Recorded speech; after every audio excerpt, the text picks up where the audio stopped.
शांति के दो बेटे थे। बड़े बेटे की शादी हो चुकी थी, छोटा बेटा बाहर ही काम करता था। बड़े बेटे की पत्नी सुमन दौड़ती हुई शांति के पास आती है। अरे बेटा, क्या हुआ? तुम इतनी तेज दौड़ती हुई कैसे आई? कोई जरूरी काम था?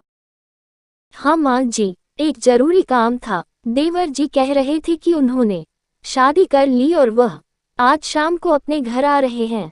अरे ये राकेश बहुत बदमाश है।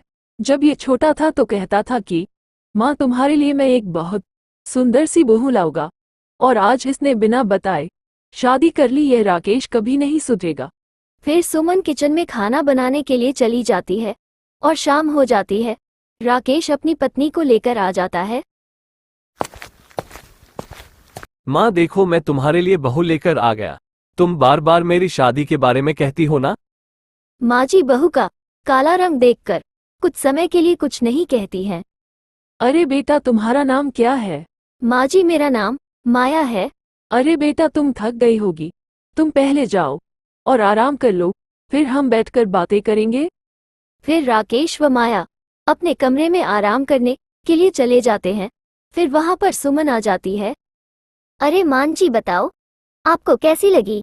राकेश की पत्नी सुंदर है ना? अरे बेटा सुमन, तुम्हें क्या बताऊं, राकेश की पत्नी का रंग तो बहुत काला है। पता नहीं उसे ऐसी लड़की कैसे अच्छी लगी। सुमन व उसकी सास बातें कर रहे थे, तभी वहां पर माया जाती है। मान जी, मैं आपके लिए गर्मा गर्म चाय बनाकर लाती हूँ। अरे रहने दो बेटा, मैं चाय नहीं पीती हूँ। तो माँ जी रुको, मैं आपके लिए अभी जूस बनाकर लाती हूँ। फिर माया अपनी सासू माँ के लिए जूस बनाने के लिए चली जाती है। अरे बेटा, देखा तुमने इसका रंग कितना काला है? इतना काला तो कोई नहीं है। सुमन व उसकी सास दोनों माया के बारे में बातें कर रहे थे, तभी वहां पर राकेश पहुंच जाता है। अरे माँ बताओ, तुम्हें मेरी पत्नी कैसी लगी? थोड़ा रंग ही काला है और तो बहुत सुंदर है। अरे बेटा, इसका रंग तो बहुत काला है।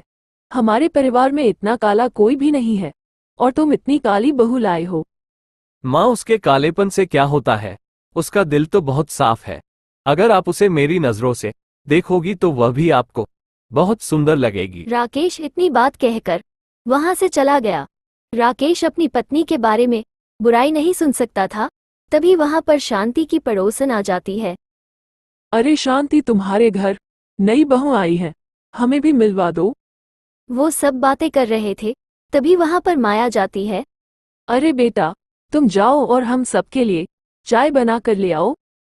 हाँ माँ जी, मैं अभी आप सब लोगों के लिए चाय बना कर लाती हूँ। माया चाय बनाने के लिए चली जाती है। अरे मैंने सोचा बाहर से कोई सुंदर बहू लाया होगा, लेकिन इसका रंग तो बहुत काला है। मुझे तो माफ करो, मैं तो उसके हाथ की चाय नहीं पीऊंगी। फिर वो पड़ोसन भी वहां से चली जाती है। अरे इस माया के काले रंग की वजह से हमें बेइज्जत होना पड़ता है। ऐसे ही करते इन बातों को कई दिन बीत जाते हैं, पर माया का रंग साफ नहीं होता।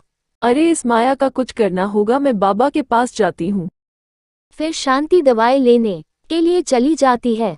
फिर शांति दवाई लेकर आ जाती है।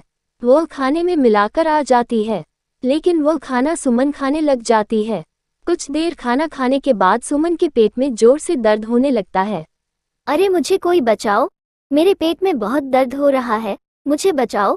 चिल्लाने की आवाज सुनकर सभी आ जाते हैं। अरे बेटा सुमन, क्या हुआ? क्यों चिल्ला रही हो?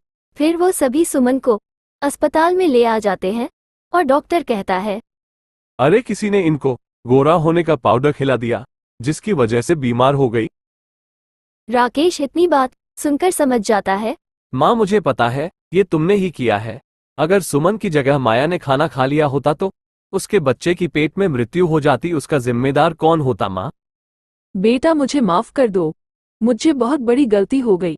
माया के काले रंग की वजह से कोई भी गांव वाले हमारे घर में नहीं आ रहे थे, और मुझे बेइज्जती महसूस हो रही थी, इसलिए मैंने उसके खाने में पाउडर मिलाना चाहती। कुछ दिनों बाद माया एक बच्चे को जन्म देती है और माया का रंग भी गोरा हो जाता है और सब साथ रहने लगते हैं।